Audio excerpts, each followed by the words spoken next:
The year is 415 AD. The city of Alexandria is in chaos. Hypatia, a philosopher and priestess of the fading pagan gods, is dragged from her chariot by a Christian mob. They strip her, flay her alive with broken tiles, and burn her body. Her crime? Worshipping the wrong gods. This is Pantheon mythology, and this is to worship false gods. If you too want to be worshipped, check out Pantheon Apparel, our clothing brand inspired by myths, folklore and legends. We ship worldwide and are rated excellent on Trustpilot. Link in the description.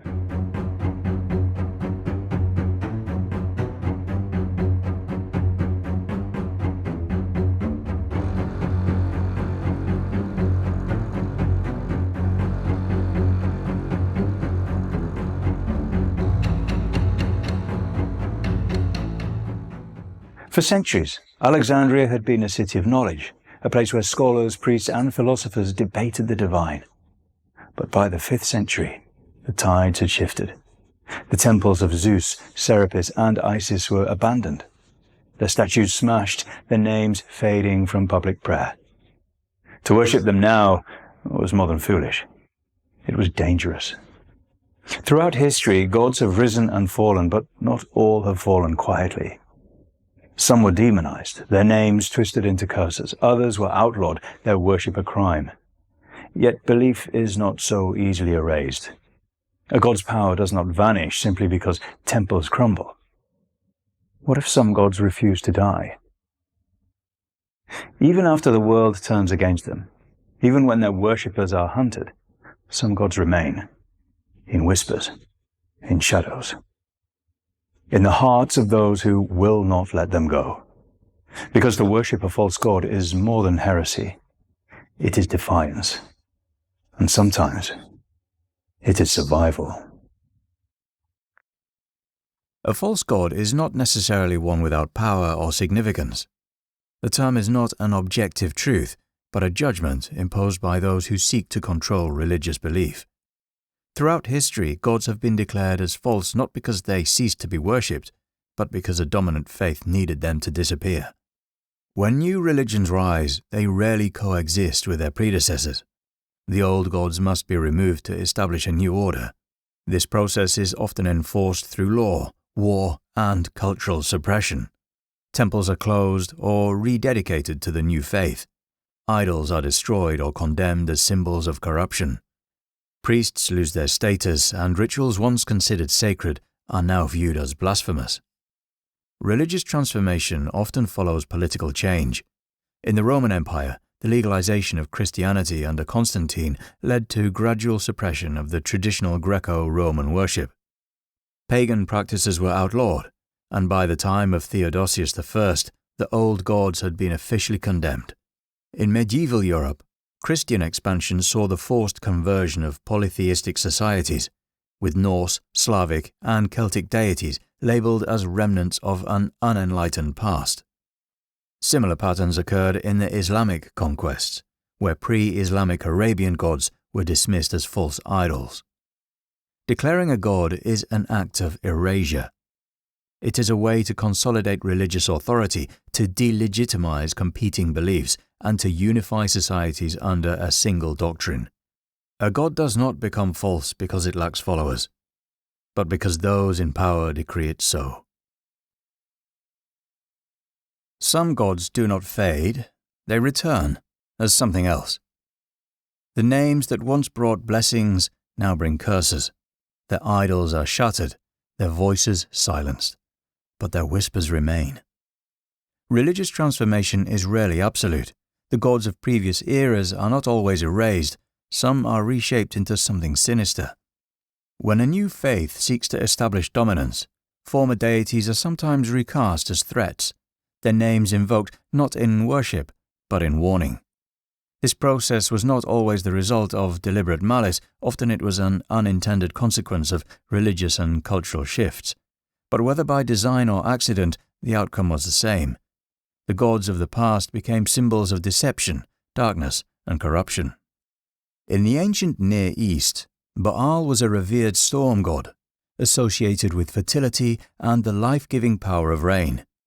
but in later Jewish and Christian tradition, his name was transformed into Beelzebub, a demonic figure synonymous with corruption and idolatry.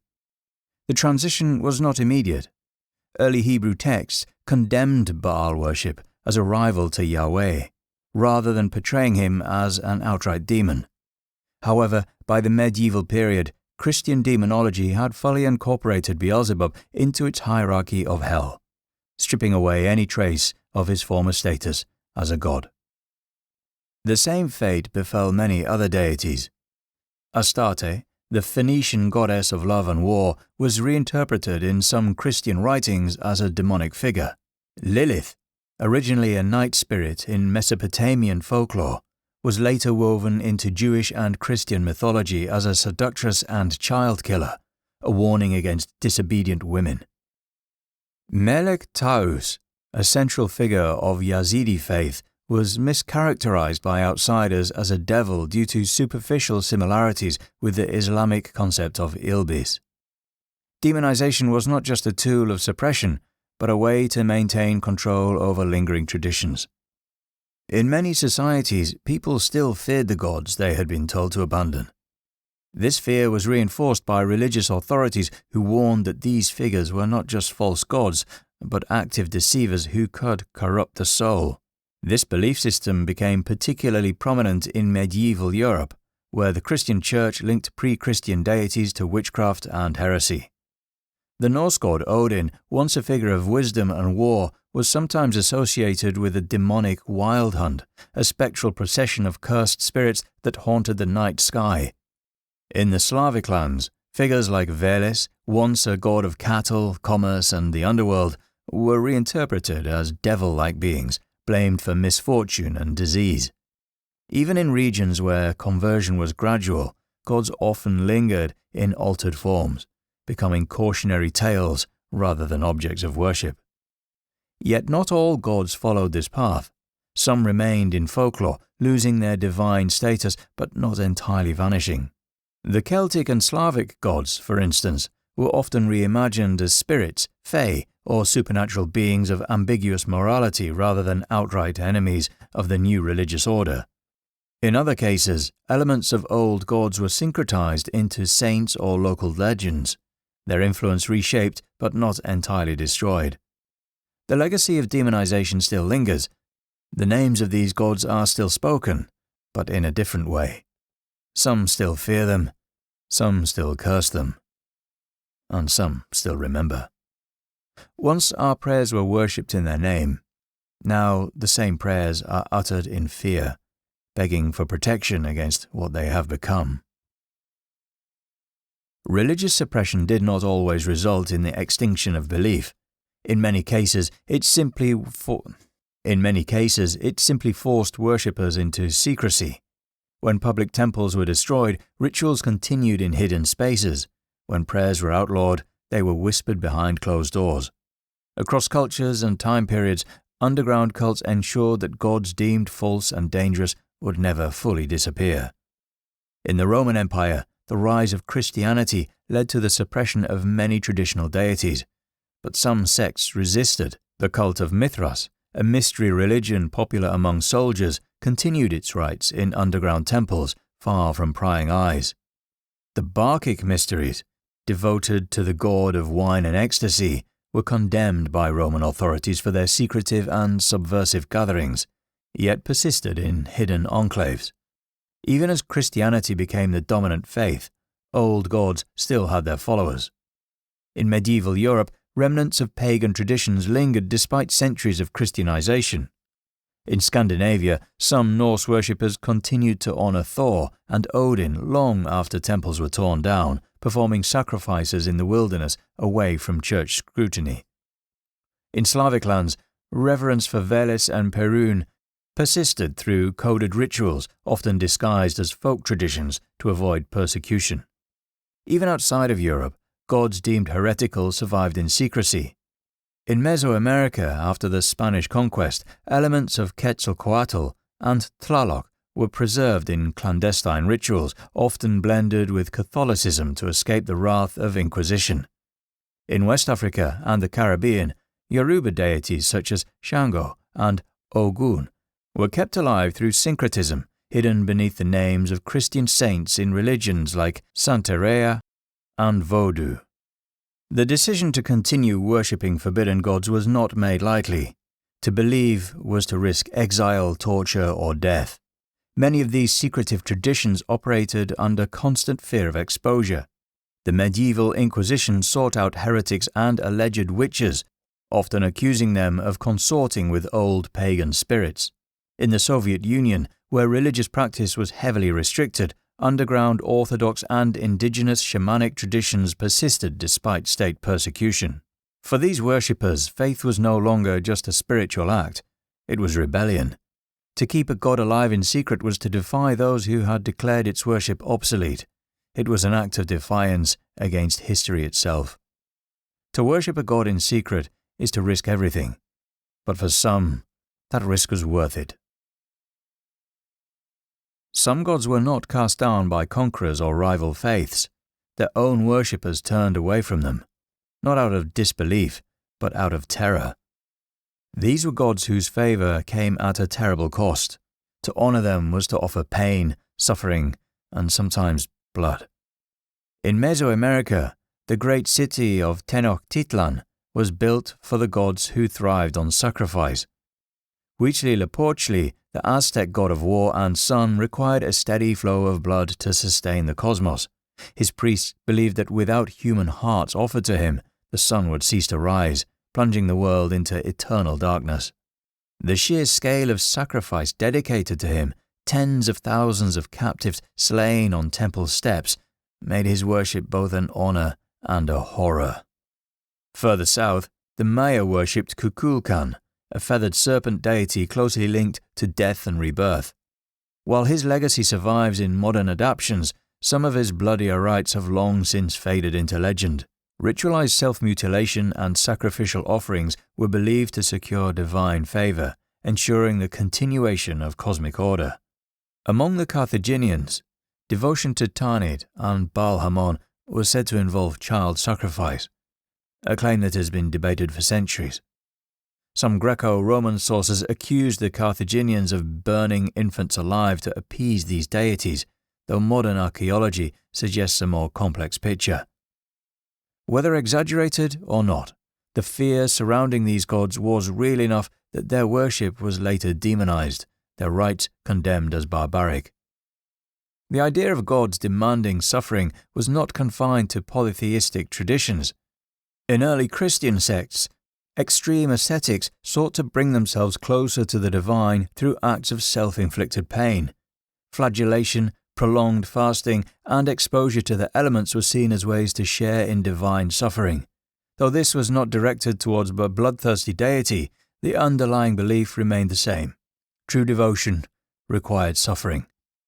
Even gods of healing could carry an undercurrent of danger. Pazuzu, a Mesopotamian demon god, was both feared and invoked for protection. He was believed to bring disease and misfortune, yet also ward off even worse evils.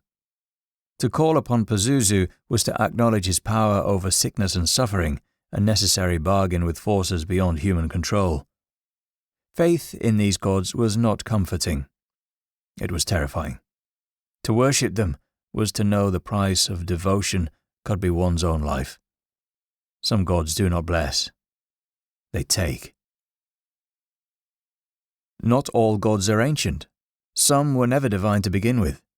Throughout history, gods have been created not through revelation, but through deception, misunderstanding, or sheer human greed. Some were political gods designed to unify nations or justify rule. Others emerged from confusion, belief born from coincidence, desperation, or fear of the unknown. A god does not need to exist to have power. As long as people believe, the effects of that belief are real. Rulers have long understood the power of faith. The pharaohs of Egypt were not just kings, but living gods, their authority unquestioned because it was divine. To challenge them was not just treason, it was blasphemy. In imperial Rome, emperors were deified, worshipped as celestial beings whose word was law. The line between ruler and god blurred, sometimes forcibly. Some emperors, like Collier, demanded worship in their lifetime, while others, like Augustus, were defied after death to secure their dynasty's control. Whether or not these rulers truly believed in their own divinity, their subjects had no choice but to accept it. To doubt was to risk exile, torture, or execution. But power does not only create gods, it also creates enemies. In medieval Europe, the Church demonized certain figures not because they were real threats, but because they needed an enemy. Heretics were accused of worshipping Baphomet, a supposed demonic idol of the Knights Templar, though no evidence of such a deity existed. The very idea of Baphomet was more powerful than reality itself. His presence justified persecution. In Salem, Massachusetts, ordinary people were accused of consorting with Satan, though their only crime was suspicion and paranoia. False gods were used to control, condemn, and justify acts of power. Not all false gods were created through deception. Some were born from genuine confusion, belief in forces that seemed divine but were anything but. The cargo cults of the Pacific Islands, for example, emerged from the sudden arrival of Western technology in the 20th century. Isolated islanders, witnessing aircraft descend from the sky, believed they had encountered gods. They built wooden airstrips and crafted effigies of military figures, hoping to summon the return of these divine visitors. Their faith was real, but their gods were never coming back. Similar events have occurred throughout history. In medieval Europe, relics were worshipped as divine artifacts, even when they were frauds. Bones of saints, pieces of the true cross, and holy relics that turned out to be fakes. The human mind is wired to find meaning, seek patterns, and create gods where none exist. What happens when faith is misplaced? When someone discovers that the God they have sacrificed for, prayed to, and built their life around was never real? For some, the realization is devastating. Cults and religious movements built around false prophecy often crumble under the weight of truth, but not always. Some believers, rather than abandoning their faith, double down, convinced that their God must be testing them. Others descend into existential despair. For them, realizing that everything they believed was a lie is more terrifying than any demon. Some gods are false not because they were cast down, but because they were never gods at all. Some gods fade. Some gods are buried. But others are simply waiting. Belief is not so easily destroyed. Even gods declared as false, gods condemned to history, sometimes return. Across the world, deities cast aside are being worshipped again, not in grand temples, but in quiet rooms, in whispered prayers, in flickering candlelight. Ancient gods are making a resurgence, their names spoken once more in modern occult practices, reconstructed pagan traditions, and spiritual revivals. Some are embraced as symbols of lost heritage, others as forces of power beyond the constraints of organized religion. The rise of neo-paganism, Wicca, and modern esoteric movements has seen the return of gods long thought to be dead. Hecate, once feared as a witch's goddess, is now venerated in rituals seeking wisdom and guidance. Cernunnos, the ancient Celtic horned god, is invoked in nature-based faiths. Even figures once demonized, like Lucifer and Lilith, have found new followers who reclaim them not as demons, but as liberators. But this raises a question. Does belief create gods? Or do gods exist whether we believe in them or not? If gods are merely constructs of the human mind, then their revival is nothing more than a cultural shift. But if gods have an existence beyond our perception, then what happens when they are worshipped again? What if a god once called false is regaining strength? Some gods were never truly gone. Their presence lingers in folklore, in rituals that persist under different names, in symbols carved into stone long after their worship ended. Perhaps they do not need grand temples or mass devotion. Perhaps all they ever needed was a voice, a single soul who still remembers. Perhaps the most unsettling truth is not that false gods exist, but they are ever evolving, reflections of our deepest desires and fears, born from the cracks in our understanding, fueled by the whispers of history and sustained by the echoes of forgotten rituals. Some were once worshipped as divine, but became demons.